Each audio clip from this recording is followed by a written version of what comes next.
Good morning ma'am. Morning बेटा, good morning.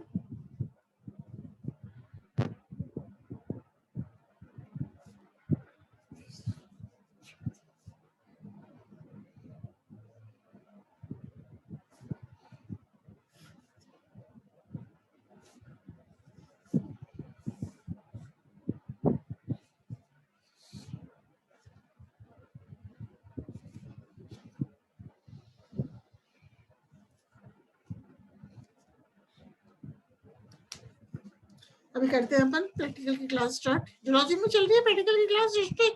नहीं तो चल रही है क्या सबकी? जूलॉजी में भी चल रही है सृष्टि?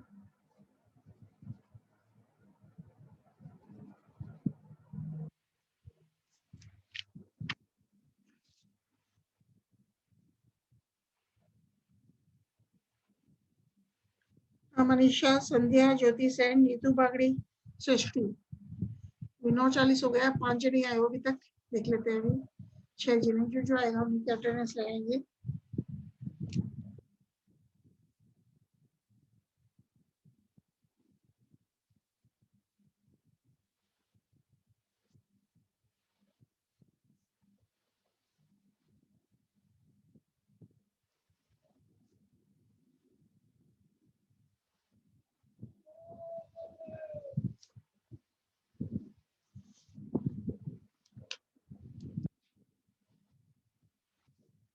लता वर्मा आ गई, लता वर्मा, साक्षी यादव,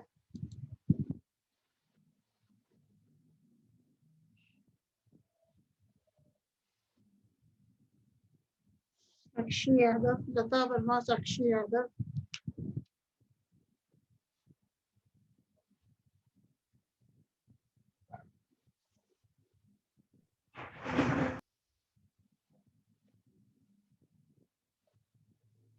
संध्या मीना, सृष्टि गोयल, मनीषा कुमारी,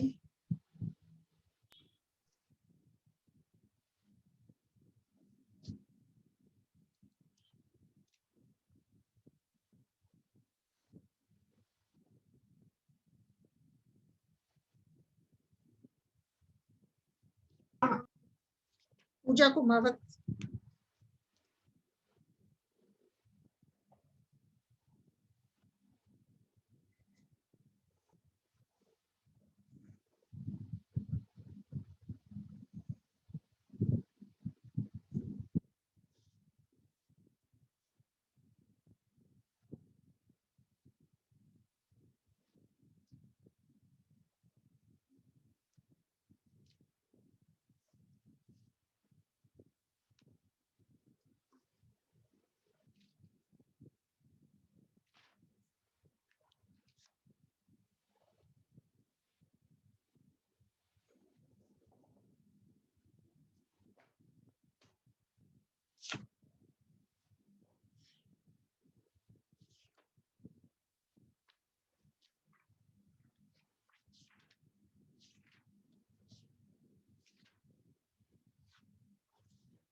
पूजा मीना,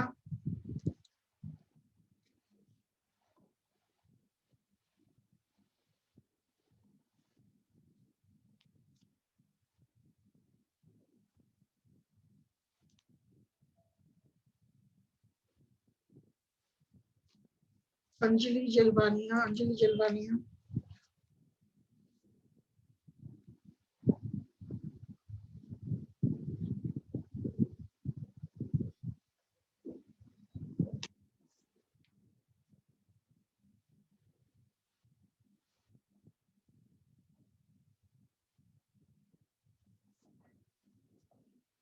बेटा अपन बात करेंगे आज, स्लाइड शेयर कर रही हूँ मैं आप लोगों के साथ। देखो बेटा, अपन किसकी बात करेंगे? आलू का अगेती अंगमारी रोग, little leaf disease of brinjal तो हो गया था, या आलू का अगेती अंगमारी रोग, ये वाला वापस कर लेते हैं। ये वाला हो तो गया था ना टारगेट बोर्ड के समान, हाँ ये तो हो गया था। इसकी बात करते हैं अपन, कवर्ड स्पॉट ऑफ बार्ली। इसकी बात कर रहे हैं, कवर्ड स्पॉट ऑफ बार्ली की बात करते हैं अपन आज। मतलब रोगजनक कौन है? अस्टिलेगोफोर्डाई। रोगजनक कौन है इसमें? कवर्ड स्पॉट ऑफ बार्ली में पैथोजन है अस्टिलेगोफोर्डाई, अस्टिलेगोफोर्डाई। और होस्ट कौन है? जो है, होस्ट क्या है? परपोषी, मतलब जो है हॉर्डियम वल्गेर। जो को क्या कहते हैं? हॉर्डियम वल्गेर। रोग लक्षण क्या है? जैसे कि रोगी बालियों के अंडाशय में काले बीजाणु भरे होते हैं, अतः वह काली दिखाई देती है। ये देख लो आप, कवर्ड स्पॉट ऑफ बार्ली का डायग्राम है। तो इसमें क्या लिखोगे आप कि दिया गया specimen covered spot of barley का है, और कैरेक्टरिस्टिक्स लिखोगे।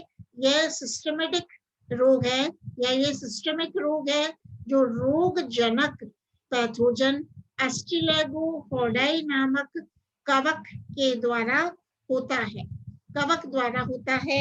यह बाह्य बीजोड़ रोग है, या संक्रमण बीजों की गुहाई के दौरान लगता है, अतः बीजोड़ है।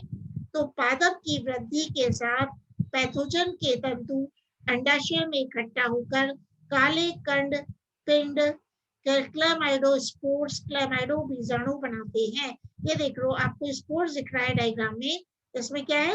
ये काले काले दिख रहे हैं, ये क्या है? स्पोर्स है, इसका नाम है क्लैमाइडो बीजाणु।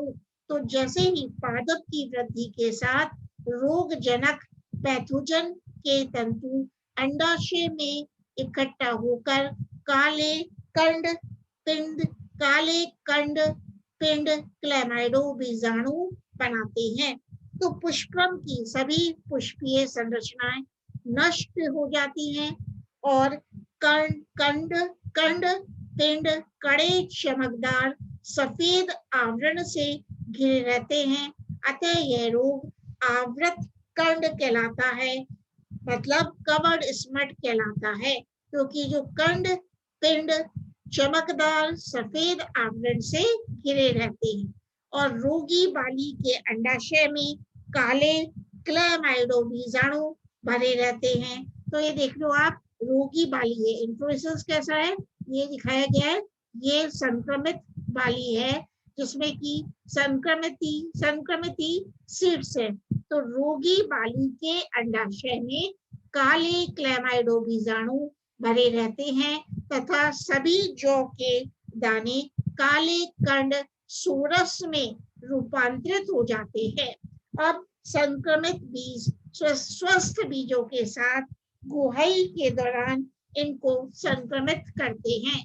संक्रमित बीज स्वस्थ बीजों के साथ गुहाई के दौरान इनको संक्रमित करते हैं। इस रोग में, मतलब कवर्ड स्पॉट ऑफ बार्ली में, इस रोग में बीज नहीं बनने के कारण जौ की फसल का आर्थिक नुकसान होता है। अब कवर्ड स्पॉट ऑफ बार्ली जौ का आवृत कंड का उपचार क्या है? कि रोगी पौधों को उखाड़ देना चाहिए। दूसरा है, बीजों को सूर्य द्वारा उपचार करना चाहिए। फिर अपन क्लासिफिकेशन पे जाते हैं। तो क्लासिफिकेशन क्या है बेटा? प्रभाग। कौन सा क्लासिफिकेशन है? प्रभाग यू माइकोटा। इसका है प्रभाग यू माइकोटा, जिसमें की निश्चित कोशिका भित्ति की उपस्थिति होती है। उप प्रभाग कौन सा है? बेसिडियो माइकोटिना। यह सर्वव्यापी स्थलीय कवक है। और संवर्ग कौन सा है? टीलियोमाइसिटीज। मतलब क्लास कौन सी है? टीलियोमाइसिटीज। अधिकतर सदस्य अविकल्पी परजीवी हैं। और ऑर्डर है अस्टिलेजिनेल्स। अस्टिलेजिनेल्स ऑर्डर है। तो इस गण में, अस्टिलेजिनेल्स गण में उपस्थित कवक परपोषी में काली राख समान संरचनाएं बनाते हैं, जो कि स्मट कहलाती हैं, कंड कहलाती हैं। जो कि स्मट कहलाती हैं, कंड कहलाती हैं। अब फैमिली है एस्टिलेजिनेसी। तो क्लेमाइडोस्पोर्स बीजाणु क्लेमाइडोस्पोर्स परपोषी के ऊतकों में हाइफा द्वारा निर्मित होते हैं। वंश है एस्टिलेगो। तो क्लेमाइडो बीजाणु एब्रंथ तथा एकल होते हैं। क्लेमाइडो बीजाणु कैसे होते हैं? एब्रंथ तथा एकल होते हैं। तो अब दूसरे स्पेसिमेन को लेते हैं अपन। इसकी भी स्लाइड शेयर कर रही हूँ मैं। दूसरे स्पेसिमेन को लेते हैं अपन। इसका नाम क्या है? हाँ, स्पॉटिंग में जो रखते हैं लूज स्मट ऑफ व्हीट। इसका नाम क्या है दूसरे स्पेसिमेन का? लूज स्मट ऑफ व्हीट, गेहूं का अनावृत कंड। तो लूज स्मट ऑफ व्हीट अपन क्या करेंगे कि दिया गया प्रादर्श किसका है? लूज स्मट ऑफ व्हीट है। ये डायग्राम आपको दिख रहा है, ठीक है। तो लूज स्मट ऑफ व्हीट में आप क्या लिखोगे कि बीज जन्य यह रोग कवक अस्टिलेगो द्वारा गेहूं ट्रिटिकम को संक्रमित करता है। मतलब लूज स्मट ऑफ व्हीट गेहूं का अनावृत कंड रोग अस्टिलेगो कवक द्वारा फैलता है। और ये जो अस्टिलेगो कवक है वो गेहूं को ट्रिटिकम को संक्रमित करती है, इन्फेक्ट करती है। तो आप क्या लिखोगे बेटा? रोग जनक। पैथोजन कौन है? Ustilago nuda variety tritici. परपोषी क्या है? होस्ट गेहूं की बाली। रोग लक्षण क्या है? संक्रमित गेहूं की बाली पर दाने नष्ट हो जाते हैं तथा अक्ष पर काली संरचनाएं दिखाई देती हैं। तो पहला लक्षण क्या लिखोगे? यह सिस्टमिक रोग है। दूसरा है रोग जनक pathogen Ustilago nuda variety tritici है। तो रोग जनक कौन क्या है? Pathogen is Ustilago nuda variety tritici. तीसरा पॉइंट लिखोगे परपोषी गेहूं की बाली पर लगता है। परपोषी गेहूं की काय व बाली पर लगता है। यह अंतः बीजोड़ रोग है। संक्रमण के बाद कवक भ्रूण में एम्ब्रियो में डोरमेंट स्टेज सुषुप्त अवस्था में रहता है। पादप की वृद्धि के साथ पैथोजन रोगजनक बाली के अंडाशय में इकट्ठे हो जाते हैं।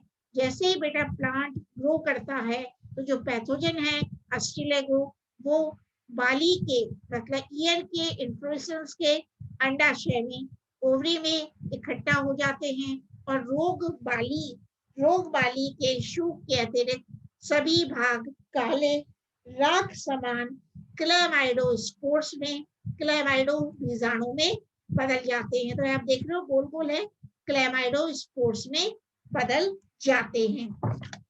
नेक्स्ट पॉइंट लिखोगे इसमें स्पॉटिंग में आप शुरू में बाली के बीजाणु एक महीन परत द्वारा ढके रहते हैं, किंतु परिपक्व होने पर यह परत फट जाती है, यह परत हट जाती है, वह काली संरचना दिखाई देने लगती है। नेक्स्ट पॉइंट है संक्रमित पादप में गेहूं की बालियों में दाने पूर्ण रूप से नष्ट हो जाते हैं, वह पुष्पक्रम का अक्ष दिखाई देने लगता है जिस पर क्लेमाइडोस्पोर्स क्लेमाइडो बीजाणु काले कंड बीजाणुओं स्मट स्पोर्स के रूप में उपस्थित रहते हैं। ये बीजाणु छोटे 5 to 9 माइक्रोन गोल या अंडाकार होते हैं। संक्रमण वायु द्वारा होता है। यह उड़कर स्वस्थ पादप के पुष्प की वर्तिकाग्र को संक्रमित करता है। क्या बताया? संक्रमित पादप में गेहूं की बालियों में दाने पूर्ण रूप से नष्ट हो जाते हैं, वह पुष्पक्रम का अक्ष दिखाई देने लगता है जिस पर क्लेमाइडोस्पोर्स काले कंड बीजाणुओं स्मट स्पोर्स के रूप में उपस्थित रहते हैं।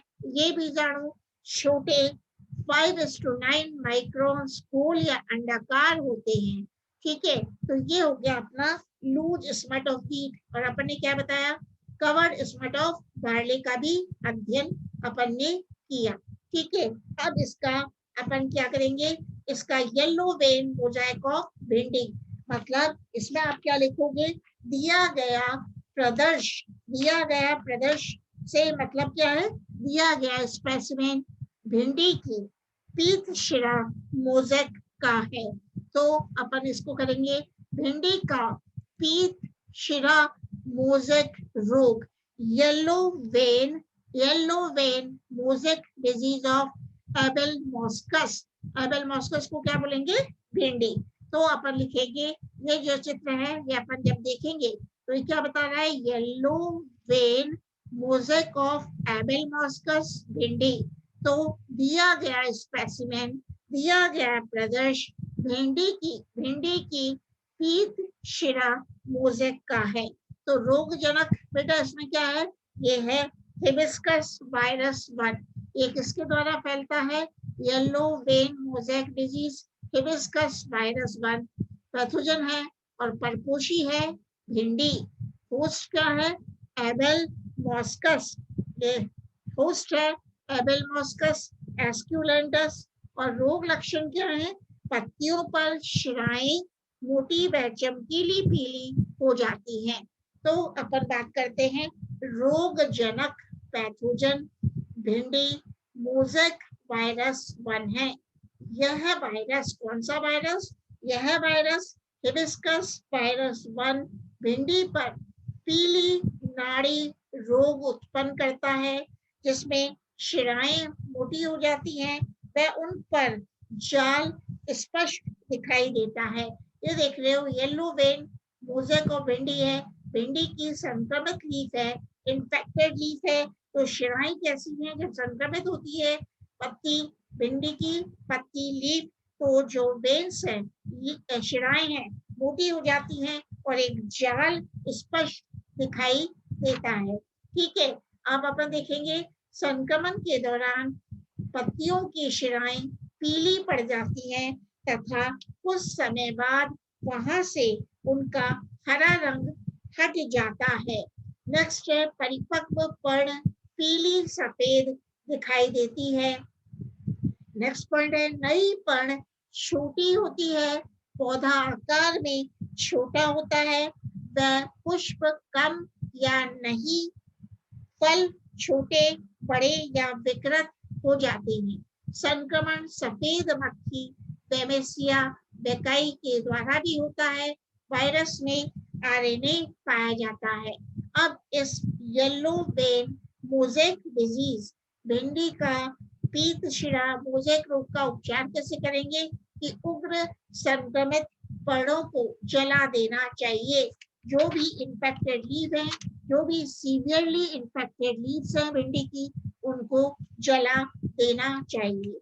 इसी प्रकार एक रोग लेते हैं तंबाकू की पत्ती का रोग, टोबैको लीव्स डिजीज। तंबाकू की पत्ती दिखाई है आपको, देखना यह है टोबैको मोजेक वायरस। तो इन्फेक्टेड लीफ है और ये जो आपको दिखाएं ये है डिजीज्ड पार्ट, ये इस पार्ट पे बीमारी लगी है, रोग फैला हुआ है। तो रोगजनक कौन सा है, टोबैको लीव्स डिजीज में पैथोजन है TMD, Nicotiana virus 1, Nicotiana virus 1। परपोषी क्या है, तंबाकू है, तंबाकू का बॉटनिकल नेम क्या है, निकोटियाना टेबेकम। अब रोग लक्षण क्या है, पर्ण पर लीफ पर पीले हरे रंग का मोजेक बन जाता है, वह पत्तियां विकृत हो जाती हैं, पत्तियां विकृत हो जाती हैं। तो अपन बात करें टोबैको मोजेक वायरस की, पहला है रोगजनक पैथोजन निकोटियाना वायरस है जो तंबाकू पर मोजेक रोग उत्पन्न करता है। दूसरा यह रोग कौन सा रोग, टोबैको लीव्स डिजीज। यह रोग सिस्टेमिक होता है और तरुण पत्तियां यंग लीव्स मुड़ जाती हैं व परिपक्व पत्तियों पर पीले हरे अनियमित चकत्ते निर्मित हो जाते हैं। नेक्स्ट पॉइंट है पौधा छोटा रह जाता है और वृद्धि नहीं कर पाता है और वायरस डंडाब होता है, इसमें आरएनए पाया जाता है। और वायरस में कौन से वायरस में, टोबैको मोज़ेक वायरस में या निकोटियाना वायरस में डीएनए नहीं पाया जाता। निकोटियाना वायरस 1 में 50 MB में आरएनए पाया जाता है, लेकिन वायरस में डीएनए नहीं पाया जाता है। यह है 90 डिग्री सेंटीग्रेड पर निष्क्रिय होता है। मतलब उपचार क्या है? अब टोबैको लीफ डिजीज का, तंबाकू की पत्ती के रोग का उपचार क्या है? उग्र संक्रमित पर्णों को, लीव्स को जला देना चाहिए। तो ये अपन ने बात करी। अब अपन को एक स्पेसिमेन की फोटो देते हैं। तो ये दिखा रही हूँ मैं, structure of tobacco mosaic virus. ये देखना टोबैको मोज़ेक वायरस है। अपन को इस पर इसका चित्र लगा देते हैं। तो इसके बारे में स्पॉटिंग में लिखना होता है। टोबैको मोज़ेक वायरस का चित्र लिख दिया। तो ये है क्या दिखा रहे, structure of tobacco mosaic virus की फोटोग्राफ है। ठीक है, तो इसका बारे में समझाने जा रही हूँ। तो तंबाकू मोज़ेक वायरस की संरचना क्या है? तो इस विषाणु की विस्तृत संरचना का वर्णन फ्रैंकलिन तथा क्लग ने किया था। यह विषाणु कौन सा विषाणु है? Tobacco mosaic virus. यह टोबैको मोज़ेक वायरस आवरण रहित तथा छड़ाकार होता है, रॉड शेप्ड होता है और इसकी साइज 300 से 15 नैनोमीटर होती है। इसके कैप्सिड में अनगिनत उप इकाइयां होती हैं। मतलब टोबैको मोज़ेक वायरस के कैप्सिड में अनगिनत उप इकाइयां होती हैं जो कैप्सोमियर्स कहलाती हैं। ये देखो इसका डायग्राम मैं इलाज कर रही हूँ। ये डायग्राम किसका है? टोबैको मोज़ेक वायरस का है। इसमें कैप्सोमियर्स पाए जाते हैं। और ये कैप्सोमियर्स क्या होती हैं? मतलब टोबैको मोज़ेक वायरस के कैप्सिड में अनगिनत उप इकाइयां, सब यूनिट्स होती हैं जो कि कैप्सोमियर्स कहलाती हैं। और प्रोटीन से बने इन कैप्सोमियर्स की संख्या 2130 होती है। ये कैप्सोमियर्स बेटा प्रोटीन से बने होते हैं और इनकी संख्या कितनी होती है? कैप्सोमियर्स की संख्या 2130 होती है। ठीक है, और ये कैप्सोमियर्स प्रोटीन से बने होते हैं। तो कैप्सोमियर्स में ये जो आप देख रहे हो, कैप्सोमियर्स में 158 अमीनो एसिड्स की एक श्रृंखला होती है जिसका मॉलिक्यूलर वेट, अणु भार 18,000 तक होता है। और तो टोबैको मोज़ेक वायरस विषाणु में, टोबैको मोज़ेक वायरस में लगभग 94.5% प्रोटीन तथा शेष आरएनए होता है। इसमें न्यूक्लियोटाइड कैप्सोमियर्स का अनुपात 3:1 होता है। मतलब टोबैको मोज़ेक वायरस में बेटा न्यूक्लियोटाइड कैप्सोमियर्स का अनुपात 3:1 होता है। आरएनए एक रज्जुक होता है, सिंगल स्ट्रैंडेड होता है, जिसकी लंबाई 330 नैनोमीटर तक होती है।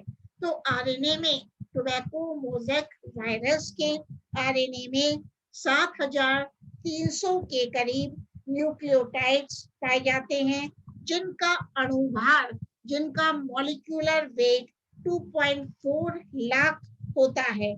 इसमें 130 के लगभग वलय पाए जाते हैं।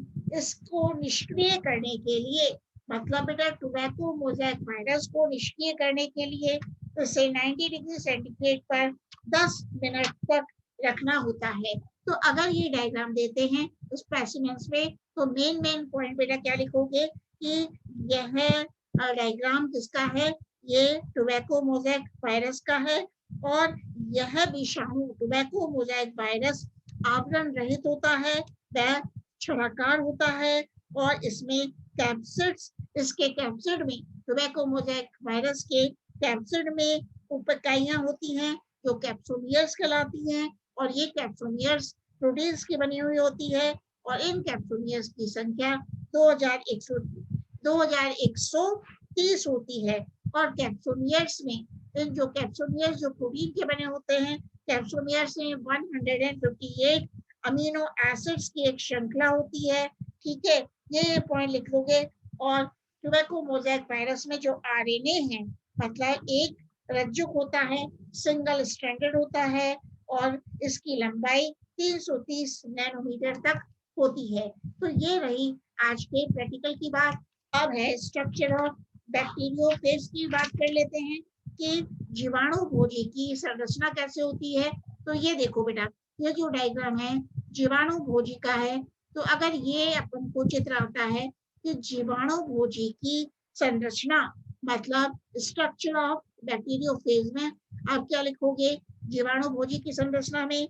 तो T4 जीवाणु भोजी 200 से 280 माइक्रोन मीटर जटिल संरचना युक्त लंबे कण होते हैं। इनका सिर, इनका बैक्टीरियोफेज का सिर हेड षटकोणीय अनेक सतहों वाला 50 माइक्रोन मीटर का होता है। तो इनमें क्या पाई जाती है, एक तो देख लो आप हेड है, हेड दिख रहा है आपको, एक दिख रही है आपको टेल दिख रही है लंबी सी। तो इनका जो हेड है, इनका सिर मतलब T4 जीवाणु भोजी का सिर षटकोणीय होता है और यह एक प्रोटीन आवरण कैप्सिड तथा न्यूक्लिक अम्ल क्रोड कोड से मिलकर बनता है। मतलब ये हेड किससे बनता है बेटा मिलकर, ये एक न्यूक्लिक एसिड कोड से मिलकर बनता है, वह प्रोटीन से मिलकर बनता है। तो सिर व पूंछ के बीच का भाग कॉलर कहलाता है। आप देख रहे हो हेड है और ये टेल है। सिर व पूंछ मतलब सिर व पूंछ का भाग कॉलर कहलाता है। ये देख लो नेक एंड कॉलर, ये कॉलर कहलाता है। पूंछ जो है, इसकी जो पूंछ है, पूंछ प्रोटीन की 144 उप इकाइयों कैप्सुलियर से मिलकर बनता है। Tail is made up of capsuliers. तो पूंछ के मतलब टेल के निचले भाग पर लंबे नलिकाकार 6 प्रोटीन रेशे होते हैं जो टेल फाइबर्स कुछ तंतु कहलाते हैं। तो मैं क्या बता रही हूँ, जो T4 जीवाणु भोजी की संरचना में क्या लिखोगे कि जीवाणु भोजी की पूंछ प्रोटीन से बना आच्छद होता है जिसके बीच में एक खोखला क्रोड होता है, एक खोखला कोर होता है और हेड व टेल के बीच का भाग कॉलर कहलाता है और टेल प्रोटीन की 144 उप इकाइयों कैप्सुलियर से मिलकर बना होता है। टेल के निचले भाग पर लंबे नलिकाकार 6 प्रोटीन रेशे होते हैं जो कि टेल फाइबर्स कहलाते हैं और टेल फाइबर्स कुछ तंतु एक षटकोणीय आधारी या पुछ प्लेट की निचली सतह से निकलते हैं। ये आप देख रहे हो टेल फाइबर्स होते हैं, ये डायग्राम में देख रहे हो टेल फाइबर्स पाए जाते हैं और कुछ तंतु मतलब टेल फाइबर्स पूंछ की टेल की खाली क्रोड में वृत्ताकार चक्रों में स्थित रहते हैं। टेल फाइबर्स के 2 कार्य हैं। What are the functions of the tail fibres? जीवाणु भोजी बैक्टीरियोफेज को जीवाणु की सतह से चिपकाना व इनसे जो विकर एंजाइम्स स्रावित होते हैं वह जीवाणु की भित्ति के लाइसिस में लयन में सहायक होते हैं। तो टेल फाइबर्स के कार्य क्या हैं कि जीवाणु भोजी को जीवाणु बैक्टीरिया की सतह से चिपकाने का कार्य करते हैं। वह इनसे जो एंजाइम्स स्रावित होते हैं वह जीवाणु की भित्ति के लाइसिस में सहायक होते हैं। तो आज ये बात की अपन ने, ठीक है। और ये वाली स्ट्रक्चर ऑफ बैक्टीरियोफेज। एक है नेक्स्ट स्टेप पॉक्स वायरस, इसको भी कर लेते हैं डिस्कस जल्दी से पॉक्स वायरस को। तो pox virus ultra structure of pox virus, जिसे अपन वेरियोला वायरस भी कहते हैं, चेचक विषाणु भी कहते हैं। वेरियोला विषाणु, चेचक विषाणु की परासंरचना। तो पॉक्स वायरस को सर्वप्रथम बैक्सवाई ने रिपोर्ट किया। इसे VIP विषाणु भी कहते हैं।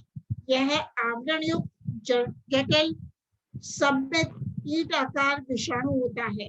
तो पॉक्स वायरस कैसा होता है? कीट के आकार का होता है। इसका त्रिस्तरीय आवरण काइटिन प्रोटीन से बना होता है और पॉक्स वायरस का परिमाप 400 से 400 मल्टीप्लाई बाय 250 नैनोमीटर होता है। पॉक्स वायरस में 89% प्रोटीन्स, 6% DNA तथा 5% लिपिड्स तथा RNA पॉलीमरेज तथा ATP फॉस्फोहाइड्रोलेज एंजाइम्स पाए जाते हैं। Nucleic acid double stranded DNA होता है। इसको निष्क्रिय करने के लिए 60 डिग्री सेंटीग्रेड तापमान पर, इसको निष्क्रिय करने के लिए 60 डिग्री सेंटीग्रेड तापमान पर 10 मिनट के लिए रखना होता है। इसके संक्रमण से होस्ट में परपोषी में वेसिकुलर लेसेंस, पुटिका में विक्षत वेसिकुलर लेसेंस पनप जाती हैं तथा एक निश्चित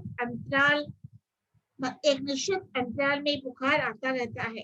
तो विषाणुओं पर, पॉक्स वायरस पर किसी प्रतिजैविक एंटीबायोटिक का कोई प्रभाव नहीं होता, क्योंकि इनमें मेटाबॉलिक क्रिया अनुपस्थित होती है। तो ठीक है बेटा, आप किसी को कोई क्वेश्चन पूछना है इस प्रैक्टिकल क्लास में? तो ये